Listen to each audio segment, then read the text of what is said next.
Afin de vérifier que tout va bien avec votre installation, vous pouvez accéder au fichier config.php, que ce soit à travers ce lien ou à travers le lien utilisant le serveur proposé par Symfony. Donc vous ajoutez juste /config.php et vous avez un script qui va essayer de voir si vous avez une compatibilité avec les besoins de PHP. Donc qu'est-ce qui cloche ici? Est-ce que j'ai fermé mon Apache? Donc appdev.php et config.php /web. Ah d'accord, c'est pas là, c'est config.php.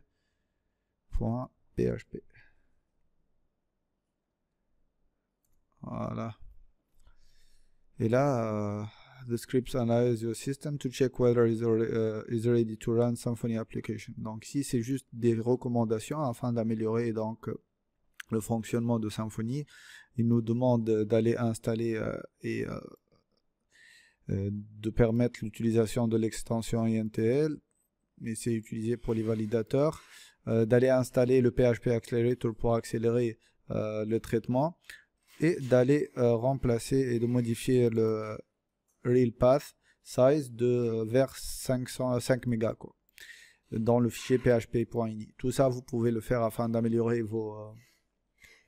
votre configuration et l'expérience de l'utilisation de Symfony. Si vous avez des problèmes, vous avez des erreurs surtout, vous allez avoir des trucs en rouge que vous devez automatiquement corriger. Donc comme on a dit, on peut l'utiliser en utilisant ça ou en allant directement avec le localhost 2.88 je crois /config.php.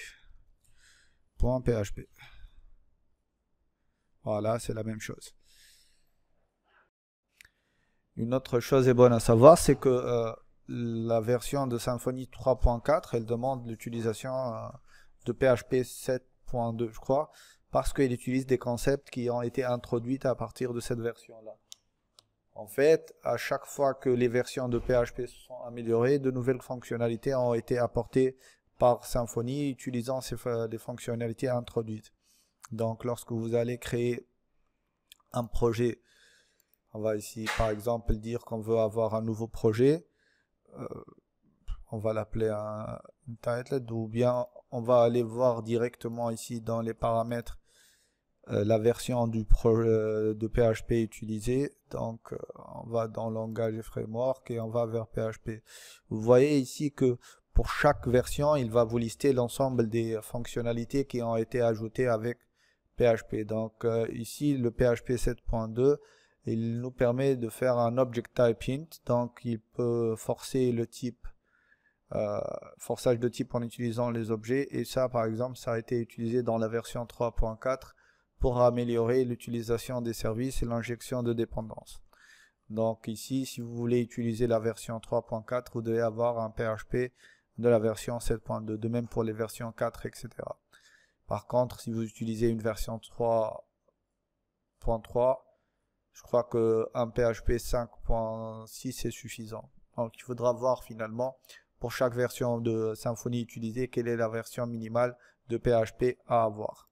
Et normalement ça, le PHP, le fichier config.php, il va vous l'afficher si vous avez un problème avec la version que vous utilisez.